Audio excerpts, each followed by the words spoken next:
പ്രാർത്ഥിച്ചു. ദൈവം അവരുടെ പ്രാർത്ഥന കേട്ട് സാമുവേൽ എന്ന പുത്രനെ നൽകി. പുതിയ നിയമത്തിൽ നമ്മുടെ രക്ഷിതാവായ യേശു ക്രിസ്തു തന്റെ ജീവിതം മുഴുവൻ പ്രാർത്ഥനയായി നയിച്ചു. അത് ഏറ്റവും ഹൃദയസ്പർശിയായത് ഗെത്സമനെ തോട്ടത്തിലെ പ്രാർത്ഥനയാണ്. അത് ഇപ്രകാരമാണ്: പിതാവേ, കഴിയുമെങ്കിൽ ഈ പാനപാത്രം എന്നിൽ നിന്ന് നീങ്ങി പോകണമേ. എങ്കിലും ഞാൻ ഇച്ഛിക്കും പോലെയല്ല, നീ ഇച്ഛിക്കും പോലെയാകട്ടെ.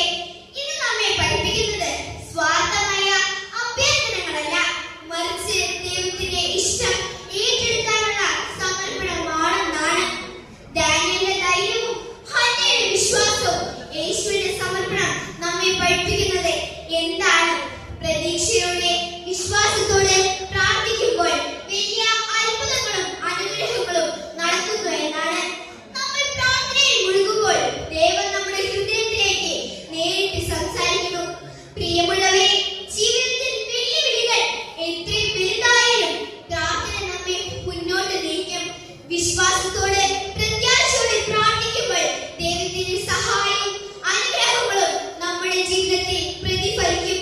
പ്രാർത്ഥന നമ്മെ ശക്തരാക്കുകയും മനസ്സിനെ സമാധാനിപ്പിക്കുകയും ജീവിതത്തെ സഫലമാക്കുകയും ചെയ്യുന്നു. നമ്മുടെ ജീവിതം